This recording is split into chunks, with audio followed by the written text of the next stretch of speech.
حضرت عمر کا اسلام لانا اسلام کے لیے عزت کا ذریعہ بنا اور بلند آواز سے نعرہ تکبیر مکے کی فضاؤں میں بلند ہوا۔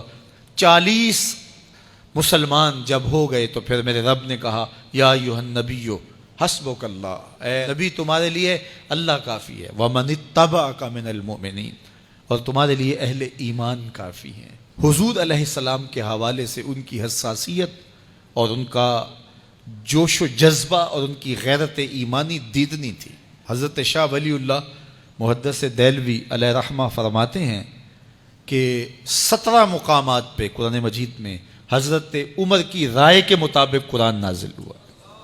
یہ اللہ نے حضرت عمر کو شان عطا فرمائی۔ اور پھر جب حضور علیہ السلام کے وصال کے بعد حضرت عمر سیدنا صدیق اکبر کے وصال کے بعد بھی تخت خلافت پہ بیٹھے، 22,55,000 مربع میل پہ آپ کی حکومت کی حدود پھیل گئیں، اور حضرت عمر کی حکومت صرف انسانوں پر نہیں تھی، عمر کی حکومت پانیوں پر بھی تھی، عمر کی حکومت آگ پر بھی تھی، عمر کی حکومت ہواؤں پر بھی تھی، اور عمر کی حکومت دھرتی پر مٹی پر بھی تھی۔ آپ جانتے ہیں کہ مصر کے گورنر نے لکھا کہ یہاں تو عجیب کہانیاں ہیں۔ کیا ہوا؟ کہا کہ دریائے نیل اتنی دیر تک چلتا نہیں جب تک ایک نوجوان لڑکی کو زیورات سے آراستہ کر کے نیل میں ڈالا جاتا ہے، پھر نیل چلتا ہے، اور یہ برسا برس رسم جاری ہے۔ تو حضرت عمر کے پاس جب یہ پیغام پہنچتا ہے تو حضرت عمر نیل کو خط لکھ رہے ہیں، بسم اللہ الرحمن الرحیم، مصر کے نیل کے نام عمر کا خط، اور آگے لکھتے ہیں اے نیل اگر تو اللہ کے حکم سے چلتا ہے تو چل، ورنہ تیری کوئی ضرورت نہیں ہے۔ اور رکا لکھ کر کاسد کو دیا، جا کے یہ دریائے نیل میں ڈال دو۔ اللہ اکبر، جن کے رکے دریا بھی مانتے ہیں، پانیوں پر بھی حکومت ہے۔ اور نیل میں جب وہ رکا ڈالا گیا، نیل ایسا چلا آج تک کبھی رکا ہی نہیں ہے۔ پانیوں پر حکومت، ہواؤں پہ حکومت۔ مسجد نبوی کا ممبر ہے، عمر خطبہ دے رہے ہیں، عراق کے علاقہ نہاوند میں جنگ ہو رہی ہے، مدینے سے 1 مہینے کی مسافت ہے، 1 مہینہ مسلسل چلیں تو نہاوند آتا ہے۔ حضرت عمر خطبہ دیتے دیتے درمیان میں جملہ معترضہ کا، یا ساریہ الجبل، اے ساریہ پہاڑ نہ چھوڑنا۔ لوگ حیران ہیں کیا ماجرا ہوا کہ ہم سے مخاطبہ ہے، ساریہ نہاوند میں ہے، اور کہا ساریہ پہاڑ نہ چھوڑنا۔ 1 مہینے کے بعد جب وہاں سے قاصد آیا، اس نے کہا اللہ نے فتح دے دی۔ کہا کیسے؟ کہا پہاڑ کو چھوڑ کر دشمن پر ٹوٹنے لگے تھے، آگے بڑھنے لگے تھے، ان پر حملہ آور ہونے لگے تھے۔ اچانک عمر کی آواز آتی، پہاڑ کو نہیں چھوڑنا، چونکہ اگر ہم پہاڑ کو چھوڑ دیتے دشمن پیچھے سے حملہ آور ہونے کے لیے تیار کھڑا تھا۔ تو کہا بس ہم پہاڑ کو اپنی پشت پہ پھیر رکھا، اور اللہ نے اسی دن ہمیں فتح عطا کر دی۔ ہوائیں بھی ان کا پیغام پہنچاتی ہیں، پانی بھی ان کا حکم مانتے ہیں۔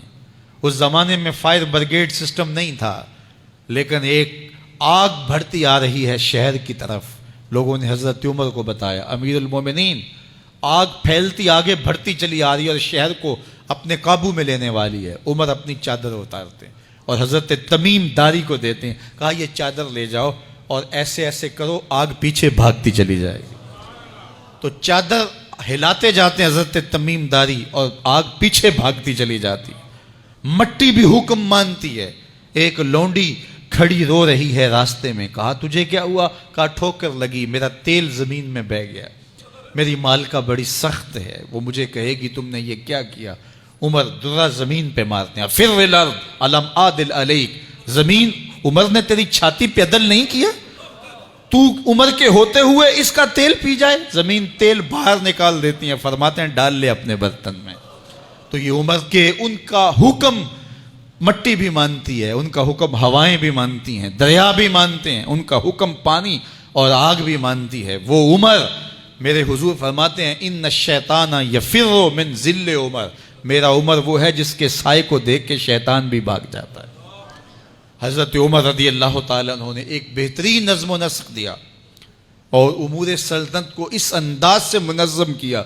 ایک غیر مسلم مفکر کہتا ہے اگر اس امت کو ایک اور عمر مل جاتا پوری دنیا پہ حکومت مسلمانوں کی ہوتی۔ ایک دن مسجد نبوی سے باہر حضور تشریف لا رہے تھے، دائیں ہاتھ میں حضرت ابو بکر کا ہاتھ تھا، بائیں میں حضرت عمر کا ہاتھ تھا، ایسے باہر کی جانب آ رہے تھے۔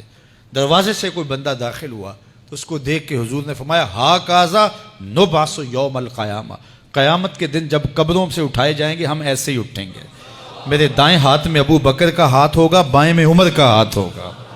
اللہ اکبر۔ جے شک ہووی تے چل مدینے، جے شک ہووی